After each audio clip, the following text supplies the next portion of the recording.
Hey, you guys, welcome to the September Fragrance Awards. We are fully into fall here in the United States. I have been loving the fragrances that I wore in the month of September. This is a series of videos. I do one every month, and I share with you the fragrances that I wore over the past month. Well, most of them. And I put them into these faux award categories just to share with you my thoughts on them and for entertainment. And since we're getting deeper into the harvest season here in the United States and beginning to approach Halloween, I've got my black and orange kimono hangout at home kind of situation going on here. Let me know what you think of this print. I've had this dress for forever and just adore wearing it, especially this time of year. So let's start off with the fragrance that is the best for the season that I wore in September. And I'm going to cheat. I actually have two that I want to share with you. The first one is a fragrance that when I first purchased it, I just wasn't sure whether I loved it. I knew that I liked it, but wasn't sure whether I loved it and would want to keep it in my collection. I'm glad that I gave it another chance. You know, if you've been watching me for a while, one of the things that I advocate for is giving a fragrance a chance, wearing it 2 or 3 or maybe even 4 times to see how you really feel about it, especially as it opens and then dries down. And then you get deep into the dry down of a fragrance and really get a sense for what the life of the fragrance is like and how it wears on you. This is Thé Vert by Larson Performer. I will say that this fragrance opens up particularly like smoky and spicy and dark. You know how some fragrances feel juicy or creamy or milky or any of those other types of feelings that evoke a sort of like a moist fragrance smell? This one is very dry. According to the website, as this dries down, you get cinnamon, anise, and ginger. So it's spicy in all of the great ways. As it dries down, you get the introduction of the beautiful tea note. It becomes more prominent, I should say, because you do smell it at the beginning, and a vanilla and a little bit of honey to sweeten up the fragrance. And I do like the way that it wears over the long run. Some of that initial masculine blast kind of dies down and it becomes a lot more wearable and even has a sweetness to it in the dry down. I think it still remains relatively on the dry side in terms of the way that the fragrance sort of feels to you, and is a really fascinating, lovely, dark, spicy tea fragrance here for the fall. Moderate longevity, moderate projection. See if you can check this one out. I know it's still in stock on the Larson Performer website. It was out of stock for a long time. So if you like tea and you like spicy teas and you love the idea of like a dark, maybe chai leaning tea, maybe go on the website and check this one out. And also best for the season, if I was going to talk about Thé Vert, I also needed to mention this one, Raised Spirits from Navitus Parfums. I talked about this in my caramel and honey video, so I won't take a whole lot of time here except to say that it's a lot like Minuit et Demi from Fragrance du Bois, if you're familiar with that one, the Demi Rawling fragrance. And it's just a beautiful, cozy, sweaty. I don't want to be sweaty. Nobody wants to be sweaty. Oh my God, sweater weather. Sweaty sweater weather type of fragrance. Boozy, caramelly, sugary, has tobacco and vanilla. It's nice and thick and lovely. This type of fragrance is a lot of what I love about fall. All of those beautiful sort of gourmand notes coming together with the booziness from the rum, the sugariness. This is really, really nice. It leans a tad bit masculine in comparison to Minuit et Demi if you've tried that. But I still think it's highly wearable by anyone who's interested in that type of a scent. Rum, sugar, vanilla, caramel, all of the good things. I wouldn't call it like exactly gourmand. I definitely think it has some gourmand aspects. I think it's almost like a warm and spicy fragrance in some ways, even though I have it in my caramel and honey video. The next category is best everyday fragrance, and I have Rosendo Mateu number 3. This was a fragrance that I sampled and featured in my purchase or pass testing hyped fragrances video and said that I enjoyed this and I would consider a full bottle. It tells you right on the bottle what the perfumer wanted you to pick up: neroli, iris, and white musk. For me, this is an everyday fragrance because it has this really soft, elegant, cloud-like fluffiness to it. You do get some of the muskiness, a really sort of clean, vibrant, happy, soft musk, this delicate, ladylike iris. And I think that the neroli and other notes add some brightness to this. So it's bright and musky and elegant and very soft on the skin. It does have a powdery aspect to it, so keep that in mind. If you're someone that dislikes powdery fragrances, maybe this one isn't for you. I wouldn't say that the powder is overpowering, but I do think that it is an equal player, if you will, with the musk, although the iris is just so soft, so buttery, so smooth, so elegant in this. And it's a very non-offensive fragrance as you wear it on skin.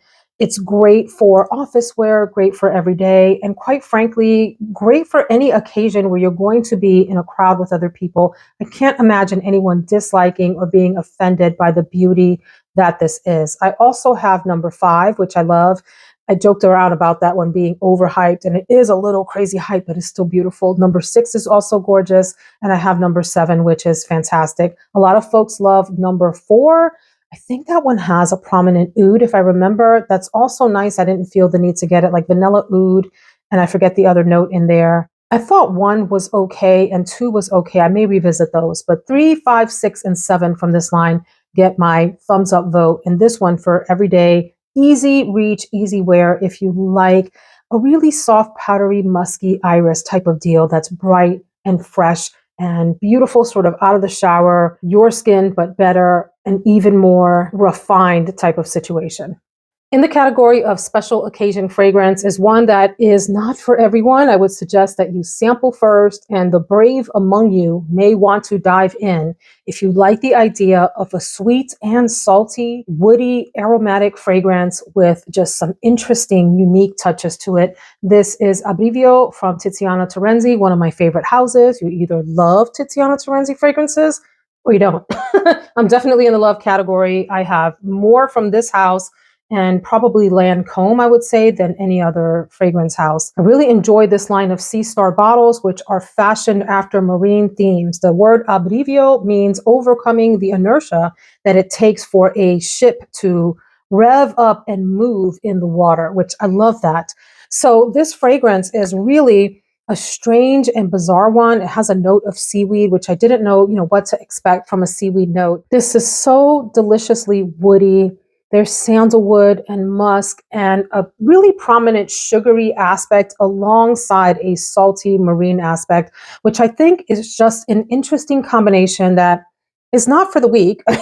You need to have an adventurous nose or have tried a lot of stronger, woody, maybe even leaning oudy fragrances. I don't think there's any oud listed in the note structure of this. In fact, looking at the notes that are listed for this, I'm going to actually skip past the top notes and tell you some of the middle notes: ambergris, coumarin, seaweed, tonka bean, and sugar. And in the base notes, patchouli, atlas cedar, oak, sandalwood, oak moss, and musk. This is a powerhouse of a fragrance. It's almost like equal parts dark and brooding as it is sweet and feminine and alluring and intoxicating. My husband loves this on me. I actually thought he was going to hate it because it's a little bit bizarre, but he adored this on me. It's very long lasting. It fills up a room.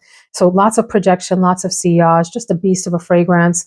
Pricey. These Sea Stars are just quite frankly a little bit outrageously priced. The Sea Stars on the top are coated in 24 karat gold, and the fragrance is just exquisite. If you're interested in this, check out So Avant-Garde. I have a discount code for 20% off, Veronica20, that is linked below. So check out that link and check out Abbrivio if you want to smell very different, very unique, very like dark and sultry and feminine at the same time. It's got all of that going on as a fragrance, really unique. In the category of sexiest fragrance, I gotta give it up to this beauty. Again, another fragrance that's not for everyone. You have to be a little bit adventurous to enjoy this. From Laboratorio Olfattivo, this is Vanagloria. Vanagloria. I purchased this on Ministry of Scent, and it was a viewer recommendation. So whoever out there recommended this, thank you. I think we were talking about Baby Cat in a video a while back, and I had sampled it and thought it was nice. I didn't feel like I needed a bottle, and someone compared this to that, if I remember correctly. So some of the keynotes of this fragrance, I have to point out a vanilla bean note. And I do mean vanilla bean, like you get in Breyer's ice cream, that really delicious, almost like the real baking vanilla that you would use in your finest recipes. That type of vanilla is in this fragrance, alongside with like this slight, almost like a smokiness and incensey type of vibe from frankincense. Yes, I know that frankincense and incense are different notes. I get that. But for me, they can give across a similar vibe. I love it. I love it. Tonka bean and musk. I think this is one of those super sexy, slightly, like I said, slightly smoky, maybe even burnt quality way in the background, in the same way that you might get, in Flower Bomb Nectar if you've smelled the gunpowder note in that. So it's not like this prominent smoky thing going on, or like that you get in By the Fireplace from Maison Margiela. Not that kind of smoky. It's a different sort of really nuanced, very thin, light smokiness way in the background, but that lends this just, I don't know, exotic sophistication to this fragrance. There's also this like refined subtlety to this fragrance that I think makes this special. Vanagloria, great performance, lasted a long time on me. I would say I got a good scent bubble. I don't know that it like went way across the room when I wore it, but definitely a nice scent bubble. And just, it's one to check out. So Ministry of Scent, I don't have a discount code with them, but they do carry a sample set from Laboratorio Olfattivo if you'd like to try out this and others from this particular line. And I believe that you can order just a sample of this separately on Ministry of Scent, and they give you generous samples with an actual sprayer. I'm looking at you, Lucky Scent. How many 1 milliliter dabbers have I purchased from Lucky Scent over the years? Woo! But Ministry of Scent, they do you right with their sample size. So check this out.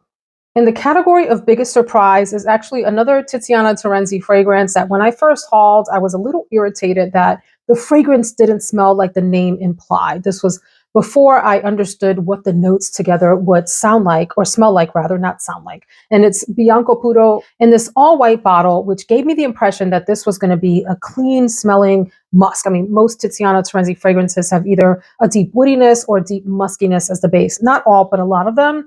And I love that. Some people really can't stand that about the brand and stay away. Anyway, when I sampled this fragrance, or rather tried it when I hauled it, I got the impression that it was more like earthy smelling. And so I said it reminded me of the color of like leather brown, that really sort of luscious, deep cognac color. Well, I have tried it more and more and worn it several times since that and have changed my thoughts about it. I still think this has a hefty, lovely, thick, deep earthiness to it. However, I will also say I'm getting more and more as I wear it more and more, the understanding of why it might be named Bianco Puro. Even from the atomizer here, there's this beautiful, very light, soft, almost baby powder-esque thing happening. Definitely musky, definitely sweet. This has a caramel note. There's also mango. I can't say I pick up mango, but maybe the sort of melding of different tropical and sweet notes together give this understated, elegant sweetness and powderiness, along with this lovely like musk, deep vanilla, and deep oud. And the oud is not, don't be scared of oud, ladies. This is like the softest, most gentle oud in a fragrance that I've come across. Really delightful here. Lends some substance and some chewiness to the fragrance, if you will, without veering off into masculine or barnyard territory or any of those types of things that people tend to be scared of when they hear that there's oud in a fragrance. This officially feels a lot more soft and round and feminine even, and refined to me than when I first tried it, which I liked, was just having some cognitive dissonance with the leather sort of brown aspect of it that my mind grasped onto versus what I was truly smelling. And so I've really come to enjoy this more and more, which is the surprise. It's moved away from feeling like a deep, dark, earthy fragrance and more so this rather feminine, well-balanced, nuanced, heavily nuanced, really interesting fragrance. I really like this a lot. In the category of best bottle is a fragrance that has been hanging tough in my collection since just about when I first started my channel. I think I purchased this a few months in. This is Signorina Misteriosa by Salvatore Ferragamo. Look, let's give it up for these cute little ribbons on the top. How adorable is this on a fragrance bottle? And I would imagine it was probably one of the more daring designs of the day. Beautiful black rectangular bottle with the gold lettering, really nice with the gold cap on it. Look, friends, if you like a sweet, milky, even creamy, I would go in the creamy direction, like versus milky. Some people find this milky. I think maybe it even goes creamy, like a little bit deeper and thicker. Berry fragrance. This is very much a blackberry fragrance. Beautiful sweetness in here. Some people might think this is a little synthetic. I don't care. I think it's really good. It's in the family of like the juicy couture fragrances. If you think about how vanilla and creamy and fruity sweet those are. That's what you get here. This is a lovely date night fragrance if you want to smell your girly self. I wouldn't say this is a super mature fragrance. I think this fragrance is lovely for an intimate date night where you're going to be close to your significant other and want them to sniff on you, and you want to smell sweet and delicate and creamy and light and fluffy. Ooh, it's good. Yes, a little bit synthetic, but who cares? Sometimes synthetic works. Also a great bedtime scent. I have no problems with this fragrance, none. It has a moderate longevity and projection. I would say somewhere in the 6-ish hour neighborhood. It does stay rather close to the skin. It's not a super projecting fragrance, but you're gonna have a sweet, feminine, fluffy crowd of just deliciousness around your body. And sometimes, friends, we just want that. We want that. And this is that girl. Signorina Misteriosa, hanging tough in my collection through many declutters. And a lot of folks, a lot of YouTubers in particular, have gotten rid of this fragrance. And I'm still here with her. We're still hanging. We're still hanging. In the category of worst bottle, this is tragic because the fragrance is pretty dang good, but I can't say that the bottle is the best. And in comparison to the other fragrances that I wore in September, maybe this isn't the cutest bottle. This is Chelsea Nights from Bond Number 9. I mean, some might think that this bottle is a little gaudy with the name just sort of splashed across the front there. I probably agree. However, this is a fragrance that I actually got complimented on 3 times when I went out the day that I wore it. I don't go out often, so I was like super excited to get some compliments on this the day that I got my hair done. The girls in the salon were remarking on this. This fragrance has equal parts nuttiness. There's a hazelnut note and a little bit of a cacao. I would say the cacao is not your milk chocolate type. It is cacao, like your dry, powdery cacao, dark chocolate type of scent. Gorgeous woodiness, a little bit of patchouli. There's a saffron note, there's vanilla. I would say all in all, this is a fairly gender neutral fragrance. When I pulled it off, I felt very feminine in it, but I don't think that it is a feminine leaning fragrance, okay? I just felt sort of strong and put together when I had this on. And it was appealing, like I said, to folks that encountered me at the salon. Now, I put this fragrance on probably early in the morning. I would say 6 or 7 o'clock on that particular day. I got my hair done late in the afternoon. It was probably 6 or 7 at night. So 12 hours later, this was still projecting strongly enough that people on the counter, the other side of the counter, the girl that was checking me out, could smell me and commented on it. And then the girl next to her said, yeah, that smells great. And they all sort of chimed in talking about Chelsea Nights. So if you like a performer, check this one out. This was available on Joma Shop, and that's where I picked it up. It's no longer in stock, but keep your eye on Joma Shop and check out other discount sites. Please don't pay retail for Bond Number 9 unless you just have it like that and it's not a problem for you. Hey, do what you want to with your money, but these bottles can be really expensive. So see if you can find them on discount sites where they're often half off or more. But this is a beautiful unisex gourmand fall fragrance. Well, it's equal parts gourmand and woody, which I think is just fascinating about this. Lovely. Bottle could use some work. And then one of my favorite blind buys, like of all time, is the beautiful Iris shot from Olfactive Studios. My husband doesn't care for this. I just want to share that. So I have to wear it sparingly and maybe on days that he's out for work, because we both work from home together. So it makes it difficult to wear fragrances that he's not loving. So, sometimes you get on a kick with different notes. I'm loving Iris lately here in my late 40s. This is what I would call a cereal type of iris. It has, if I'm not mistaken, a carrot. Is it carrot or carrot root note that gives it like this powdery earthiness? And it reminds me very much of a bowl of crushed oatmeal or farina. It's got that type of like thick, mealy texture to the smell alongside this buttery, sugary iris that would be sprinkled on top. Like, how you sprinkle cinnamon on your oatmeal? Imagine sprinkling a sugary iris on top of oatmeal or some type of other thick breakfast, mealy type of cereal. This is so, so good to me. It's pretty decent in terms of the sillage and longevity. I think that this projects pretty far. My husband can smell it across the room, and he doesn't like that. I like it, and it lasts a long time. And this is an underrated house that people don't talk about frequently. There's a lot of great ones in this line. Iris Shot is the only one that I have wanted to purchase so far, although I've had my eye on a number of other ones, especially the citrus ones from here. But Iris Shot is unique, delightful, buttery, powdery, earthy, cereal-like in texture. Oh gosh, just really, really pretty. If you like Prada, what is it called? Iris Infusion. I forget the full name. I used to have a bottle of that too. This is like that, except with more of like a cereal aspect to it, which I think makes this even more unique and interesting, although that's a very pretty fragrance too. And then in the category of not a safe blind buy is a very polarizing fragrance. People really like it or they really like are repulsed and repelled by it. It is BDK's Tabac Rose. I do like the labeling of the, I mean, all the BDK bottles look like this. They might have a different color top, but they're the same shape. I like the label on this and that it's like a raised relief type of label. The fragrance is, for me, very much equal parts tobacco and rose and a chocolate note. I think it's cacao that's in here. This does it for me. This is so good. This is such a deep, decadent, rich, rich fragrance. It's rich in all of the notes I mentioned, tobacco and rose and cacao. It's great for fall in that it has a little bit of like a gothic touch to it. Ooh, sexy, alluring, very confident fragrance. You need to have yourself together.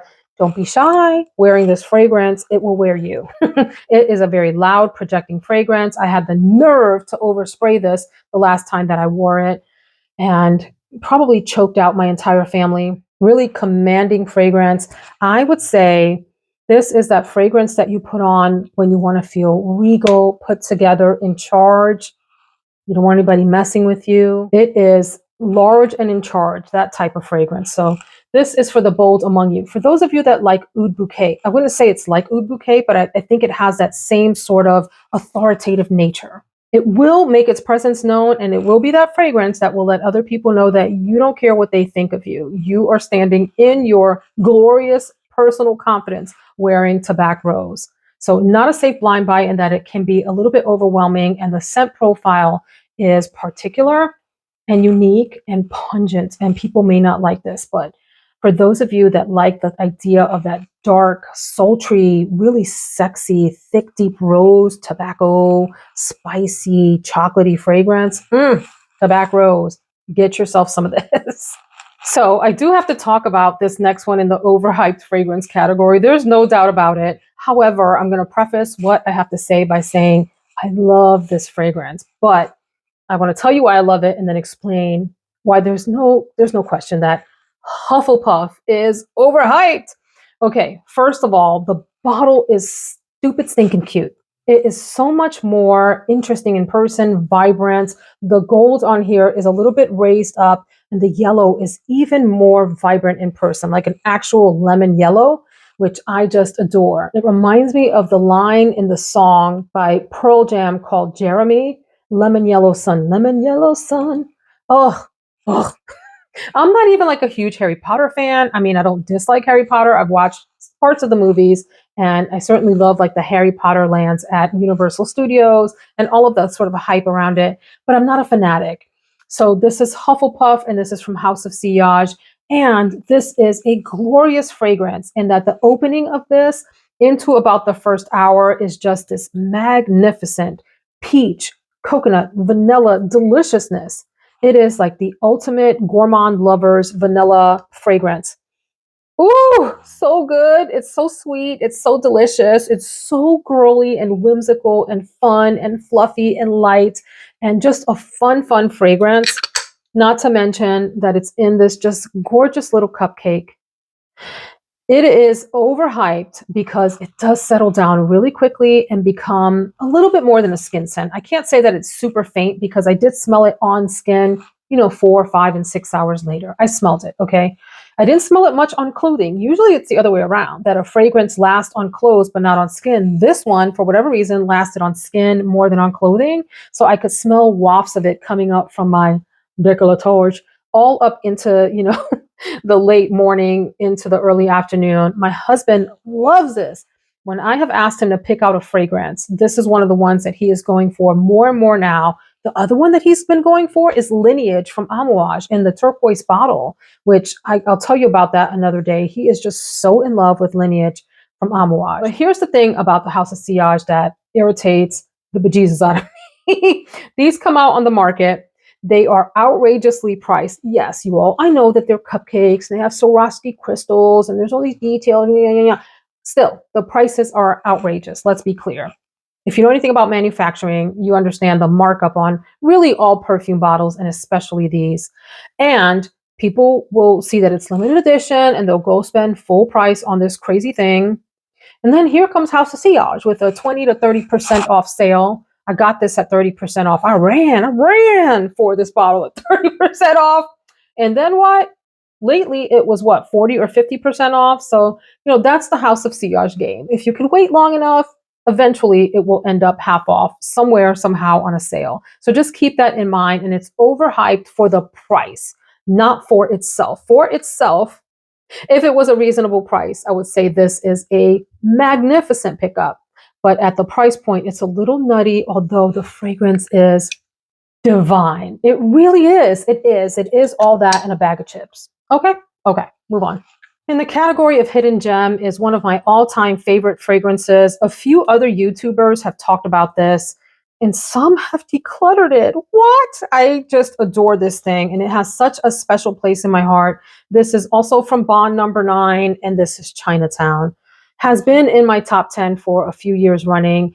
There's something so nostalgic about this fragrance. I've talked about this being my walking around New York City in the cold winter air fragrance. And so I tend to think of this as almost this smoky, like incensey, if you will, not smoky, but incensey, floral, spicy fragrance. This feels very spicy to me. The spice in the fragrance is cardamom. If I didn't know any better, I would say it has some distant cinnamon and it's tuberose. Some people pick up the peach in the fragrance. I can't say I pick up the peach. This is my second bottle. I'm about down to here and continuing to suck my way down this bottle because it's so good. It has this luscious sandalwood and other woody notes in the base, but mostly it's like this white, floral, spicy, slightly incensey fragrance that just, it has my heart and it has my mind because I go back in time to a period in my life when I was young and wild and footloose and fancy free and walking around the streets of New York City, living my best life with my friends. Oh my gosh, beautiful, lasts a long time, projects far. And I will say this is a fragrance that I've gotten numerous compliments on when I have sprayed my friends with it. And they have gone out, they have had numerous compliments with this fragrance. It's a little bit more on the subtle end in the sense that there's something really sort of soft and round about the fragrance, but I still think it has this really unique, distinguished, elevated, refined presence because of the combination of florals and spice and woodiness that just makes this unique. This is glorious. I don't want to be without this in my collection. I love it. Period. End of story. And I wish that everyone else loved it too. I have two fragrances in the low category. We're going to go low, medium, and end with the best fragrances in the high category. And I'll start off with one that I really enjoy the scent of it, but the longevity and projection is, and I hate using this word because I think it's a very tacky word, it's trash. I said it. This is from Bulgari, and this is Thé Vert, which means green tea. And yes, ooh, it has this delightful, really soft, subtle green tea, maybe even woody. Oh, it's like this spa green tea, slightly woody smell, a little bit citrusy too. It's so delightful. I've worn this probably 4 times since I've gotten it and sprayed it down like 20 times each. Sprayed my clothing, sprayed my skin, and I can't get it to last. But I just adore the fragrance so much. Actually, this reminds me, now that I'm smelling in the air, it reminds me a little bit of like a green version of Versace The Dreamer. If you've smelled that, that's a little bit more on the aromatic end. I think that has lavender and other types of herbs in it. This one is more in the green territory, but is soft and subtle and just so beautiful of a fragrance. Ugh. I just wish it lasted longer and projected more, and I just adore these Bulgari bottles. So it's low because of the performance, not because of the scent. This next one is low because of the scent and not the performance. I really did give this a good old college try. I wore this, I would say, 5 times total between like evenings and day. I even gave this a couple of full day wears, and I just couldn't make this work for me, but I really wanted to. This is from Sphinx, and this is Horchata de Vanille. Someone has purchased this, so I am so happy that this is going to a happy new home, will be on someone else's shelf being enjoyed. It's supposed to smell like horchata, which is a Mexican drink that has cinnamon and it's milky. Let me tell you something. The opening of this fragrance is like the heavens parted and angels came down to me. It's got this, I would call it like a very deep berry, cinnamon, absolutely divine, va va voom vixen sweetness to it. The cinnamon is super heavy in the beginning, but in a really lovely, sweet way.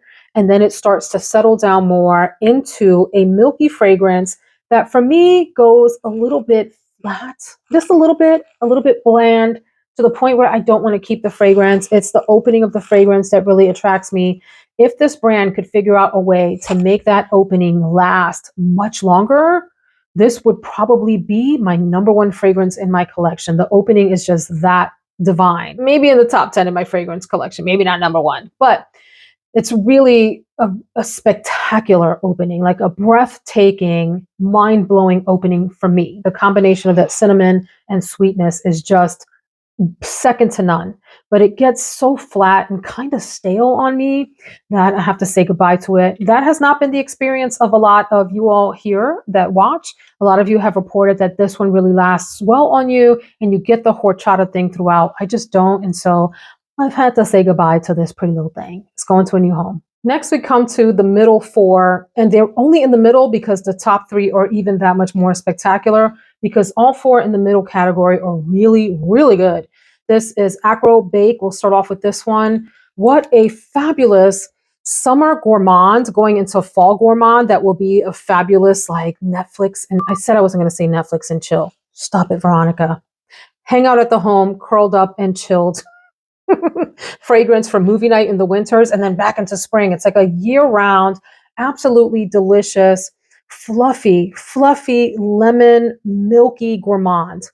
Maybe creamy on some days. Woo! It's a whipped cream note that's in the fragrance. There's supposed to be a boozy note. Did you know that? I don't think I pick up any booze. I pick up lemon, a bunch of sweetness, an absolute like abundance of delicious sweetness, and a fluffy creaminess, maybe milkiness on some days. This sprays on absolutely gorgeous in the opening, and as it dries down, you get more of the vanilla and the sweetness that comes out in the fragrance. This lasted me a good amount of time. I would say this is moderate all around in terms of the projection and longevity. Definitely not beast mode, so keep that in mind. And probably one of my favorite lemon releases of the year. I tried Lemon Tart from Theodoros Gerakinis, which was a little bit too bitter for, a little bit too sharp, too zesty for my taste. This is more sweet and toned down and subdued, and just a gorgeous fragrance going here into the fall under sweaters and all of that. Cuddle up and hang out with a significant other and watch movies and sip tea or hot cocoa. So good. Really nice fragrance. And for the next fragrance, look, YouTube is in a deep vanilla trance right now. A lot of fragrance YouTubers, including me, confession, are all about gourmands and vanillas and all of that, especially the deeper, darker, sultrier vanillas. So this fragrance, though, has grown on me even more and more. The deeper I've gotten into my channel and the more that everyone else seems to have forgotten about it, it has risen to the top for me as one of the classiest, most elegant vanillas in my collection, Manifesto from Yves Saint Laurent. This is one of the softest, most delicate, refined, classy, understated vanillas. Just the most beautiful vanilla with a touch of greenness. There's a touch of really elegant, soft floral, and then a woodiness. I believe it's sandalwood. That's one of the base notes in the fragrance. But if you want a delicate, refined, elegant, classy vanilla, understated, where people are going to feel like you smell lovely, but your fragrance doesn't walk in before you, your fragrance doesn't define you. It's just like the added, like, beautiful brooch on your lapel type of thing. YSL Manifesto is that. I feel similarly about this next fragrance, although I would say it's polarizing. People love it or dislike it a lot. And this is 100 Silent Ways from Nichane. This is maybe sweeter and fluffier than like YSL Manifesto, which tends to stay lightweight, understated. This one is a bit more of a powerhouse. It's sneaky because when I first tried this, I thought it didn't have a lot of presence and staying power. This is like maybe like a sugary version of even Love Tuberose from Amouage, if you've tried that. It's such a rich vanilla and tuberose And people pick up a lot of peach. I can't say I get a lot of peach, but I do get some sweetness in this fragrance. A sweet tuberose vanilla fragrance. Oh, so good, so classy, so appropriate for every type of occasion. Very, very feminine fragrance. I adore this. And then newer to my collection, and one that I will say I'm still getting to know, but I did enjoy it when I wore it and enjoyed it more as the day went on. Because when I first put it on, I was like, ew, did I get myself too much into like breakfast syrupy territory? Not so much. This is from Manos Gerakinis. I say that right? Gerakinis Immortelle. So this is one that I tried thanks to Marcelina Teresa here on YouTube. Love her channel. She sent me a really generous decant of this a while back. So Marcy, I finally got the bottle. I would say this is a very sweet, warm, ambery, resinous fragrance. There's something really thick and sticky about the fragrance. I would say I pick up like honey mixed with amber and cinnamon and vanilla. It's deep and it's thick and it ventures into a little bit, like it has like a couple of toes over in thick syrupy territory, but doesn't quite go over there. It stays a little bit on this side of things on your skin. Really long lasting, great performer, very cozy and comforting and enveloping, and maybe even has a bit of like elegant special occasion about it. Definitely resinous, ambery, sweet, spicy. Cinnamon's in here. There's a milk note and a little bit, maybe even tobacco, but definitely I get like a honey sweetness, maybe even some sweet florals. Ooh, so good and so interesting and different than anything else I have in my collection. Immortelle. Next, we go into my top three. And again, my middle four were so fabulous that the top three are even that much better. So I'm going to start off with one that I haven't worn since I think last year. What a dang shame, because it's so, so good. So the beginning of September was a little bit warmer here in Central Virginia, and I reached for Carolina Herrera Virgin Mint, this is part of the Confidential line. The Confidential line, all the bottles look like this. The squatter, fatter ones or whiter ones are eau de parfum. These are eau de toilette concentration. Doesn't matter. This thing lasted all day and into the evening. What a lovely, subtle mint.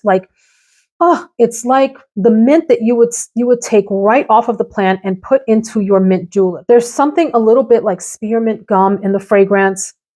It's bright, it's fresh, it's so sophisticated of a mint. Like sometimes mint fragrances can come across a little bit harsh or rough edge. There's nothing rough about this fragrance. This is smooth all the way. Beautiful projecting fragrance in the air, has a sweetness alongside that mint. The slightest bit of musky powderiness just to give it some base, like to give it something, give that mint something to land on and stick to.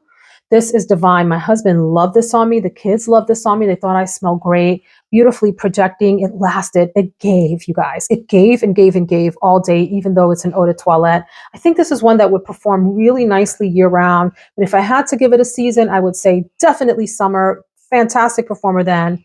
Early fall and early spring, or late spring rather. And you could wear it in the winter if you wanted something fresh and clean smelling. And you like mint, you have to like mint. The mint is prominent, although I would say it's so beautifully blended along all of the other players in the fragrance that, I don't know, this is just divine, divine, divine. And these bottles, hello. I also wore a fragrance that people have said is even better than Baccarat Rouge 540, and I think I'm inclined to agree. This is from Electimus, and this is Trajan. Oof, this is another one that I blame on Marcy at Marcelina Teresa. She tells the story of getting chased around when she was in Greece on a ship wearing this. And I was like, okay, add to cart. I want it. Yes, definitely has that beautiful Baccarat Rouge 540 DNA. However, this is brighter, fluffier, beautiful citrus on the opening. This is just an intoxicating fragrance that lasts all day. So for those of you that like BR 540, but it did a disappearing act on you, you can't smell it after a while, you get nose blind to it, give Trajan a try. Get a decant or travel spray of this or something. Test it out and see what it does for you. I find this to be a lighter, brighter, and I mean brighter as in both more maybe summery, but also more vibrant. Like everything that people love about BR 540 is more vibrant and alive and colorful in this fragrance. This is divine. This is divine. And then last but definitely not least, and this has been in my top 10, I think for a couple of years now, from Carolina Herrera again, and this is Saffron Lazuli. Oh, wow. So these are the eau de parfum bottles that are shorter and squatter, as I mentioned. I can't get enough of this. This is absolutely intoxicating for me, but not for everyone. Definitely a really unique fragrance. It has the most subdued, buttery, soft leather running through the entire wear of the fragrance, and absolutely gorgeous, almost sweet saffron. I describe this as though juicy fruit, the gum, meets spearmint gum. Like if those two got married together, melded together, and were inside of a warm pocket of a nicely worn in leather jacket, this is the fragrance that you get. I adore this in ways I cannot describe. My husband loves this on me. He notices it right away when I wear it and feels like it is one of the most sophisticated fragrances that I have. You do have to enjoy a leathery aspect. I wouldn't say it's a loud, bombastic, overpowering type of leather.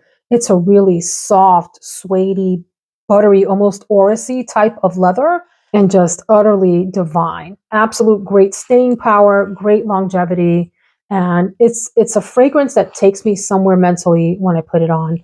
I just feel like I'm in another universe. I'm in another universe. It does something to me mentally in terms of like setting the mood for the day that no other fragrance does. There's something equally grounding and ethereal about the fragrance. And it's a fragrance that just like motivates me to be my best, show my best for the day. Totally divine. So saffron, juicy fruit and spearmint gum, leather, maybe a little bit of spiciness to it, a splash of powder, like ever so slight powdery aspect to this. Divine.